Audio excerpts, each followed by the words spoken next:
la pobreza es siempre legítima, loable, es un valor que seguir, y la riqueza es mala, dantesca y parida de la corrupción.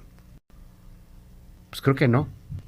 Me llamó la atención porque parte de lo que decía ayer Medina Mora, el nuevo presidente nacional electo de Coparmex, pues iba mucho por ahí, cambiar el paradigma. José Medina Mora, muy buenos días, gracias por la comunicación, ¿cómo estás? Muy bien, Luis, muy buenos días, un saludo para ti y para toda tu audiencia. Oye, me llamó mucho la atención parte de lo que decías ayer, lo veía en algunas notas periodísticas, en las crónicas, etcétera. Cuéntanos un poco, este paradigma reinante, este paradigma que impera en el país en torno a estar pues señalando a la riqueza como algo malo. Bueno, yo creo que para todos es conocido que pues todos los sistemas económicos del mundo requieren de un sistema productivo. La empresa como tal es quien genera empleo, y estos empleos es la manera en que los trabajadores reciben un sueldo que les permite vivir, mantener a su familia. Entonces, desde luego que es positivo esta creación de valor que aporta ya sea en productos o servicios hacia el mercado, hacia los clientes, y eso es lo que permite a cada país ir avanzando. En este sentido, es una función necesaria, necesitamos el crecimiento, y un poco lo que buscamos ahora en Coparmex es que nos damos cuenta que el crecimiento económico en sí mismo no es suficiente. Antes así lo pensábamos, había crecimiento económico, esto generaba empleos y esto permitía mejores salarios. Sin embargo, en las últimas décadas hemos visto cómo el enfocarnos nada más en el crecimiento económico ha generado muchas desigualdades. Y por eso ahora lo que planteamos en Coparmex es un desarrollo económico inclusivo. Es decir, que no nada más se tome en cuenta el desarrollo económico, sino también el desarrollo social. Tenemos que ser conscientes de que no es nada más la generación de valor, sino cómo este valor es recibido por los clientes y luego cómo se distribuye. Y ese es en el sentido que planteamos un cambio en el paradigma, en donde decimos, desgraciadamente hay mucho esa creencia de la empresa pobre y el empresario rico, y lo que buscamos es empresas sólidas, porque eso es lo que requiere el país, y empresarios dignos, es decir, que vivamos dignamente con el salario que nos pague la empresa. Y en ese sentido estaremos trabajando, Luis, impulsando una nueva cultura empresarial. Hay de pronto en este discurso, en esta narrativa que se va imponiendo y que va marcando también una especie de paradigma nuevo, muy peligroso desde mi perspectiva, que dicen que los empresarios, por ejemplo, aprovechan ahora la pandemia, así lo han dicho, y tú lo conoces mejor que yo seguramente, aprovechan la pandemia para correr gente. O sea, como si fuese una especie de placer correr personas, como si el hecho de que un empleo no representa al mismo tiempo un fortalecimiento para la empresa y un fortalecimiento para la generación de riqueza de todos. Sí, bueno, de alguna manera sabemos ahora, Luis, que más de 1 millón de micro, pequeñas y medianas empresas han tenido que cerrar. Desde luego que este millón de empresas hubieran querido seguir en el mercado, pero esta condición de la crisis derivada de la pandemia del COVID-19, pues se los ha llevado a tener que cerrar. Es una situación muy difícil para las empresas y lo hemos visto en todo el país en este recorrido que hemos hecho. Algunas regiones han sido más dañadas que otras, algunos sectores son más dañados que otros. Vemos, por ejemplo, lo que ha pasado con el turismo, toda la parte hotelera, restaurantera, las líneas aéreas, algo de la manufactura, por ejemplo, en la parte automotriz, pero por otro lado, pues hay sectores que no nada más no han caído, sino que han crecido, y vemos la parte de salud, farmacéutica, de alimentos, de tecnología. Entonces, pues es un poco la vocación de cada emprendedor el que pues toma el riesgo de impulsar un modelo de negocio en donde ofrece al mercado un producto, un servicio, y cuando hay mercado para consumirlo, pues puede seguir operando. Desgraciadamente, en esta crisis, pues se cayó el mercado.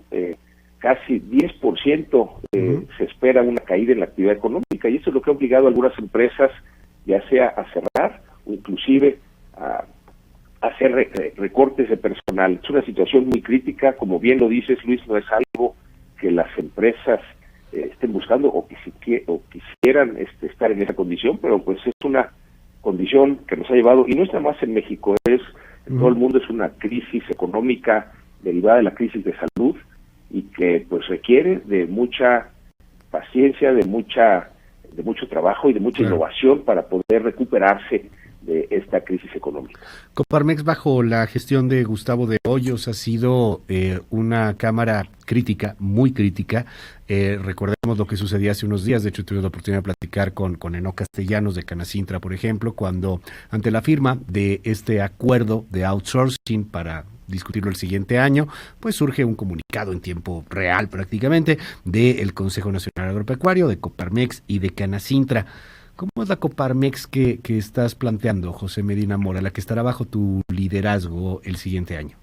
Sí, yo creo que este es un buen ejemplo de algo que tenemos que seguir discutiendo. Es decir, si recuerdas, Luis, la propuesta que se había presentado prohibía cualquier tipo de subcontratación. Nos parece que la subcontratación es un esquema válido, legal, que se aplica en todo el mundo, que permite flexibilidad a las empresas, y con eso se logra también la competitividad del país. Entonces, tenemos afortunadamente 3 meses para seguir dialogando con el gobierno y lograr 2 objetivos, Luis. Un primer objetivo es que se respeten todos los derechos de los trabajadores, es decir, se respete su antigüedad, se respeten las prestaciones, que estén dados de alta en el Seguro Social con el 100% de su salario. Pero hay otro objetivo igual de importante, y es mantener la competitividad como país. Y nos parece en Coparmex que tenemos que seguir con este diálogo. Esto no se ha terminado, y que en estos siguientes 3 meses tenemos que lograr esos 2 objetivos. Y decimos adicionalmente, Luis, que si las autoridades han encontrado empresas que abusan de este esquema, que no respetan los derechos de los trabajadores, pues para eso está la autoridad, tiene que aplicar la ley.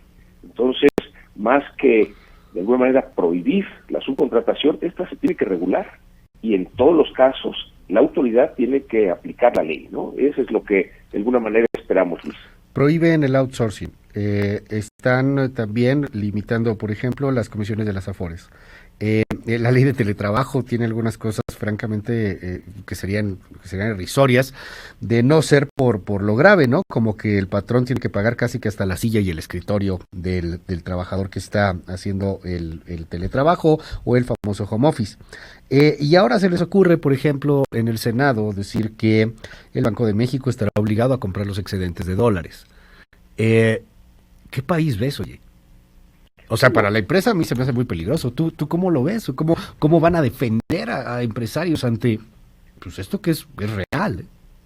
Sí, digamos que en cada uno de esos temas ya comentamos sobre la subcontratación, que debe regularse, más no prohibirse.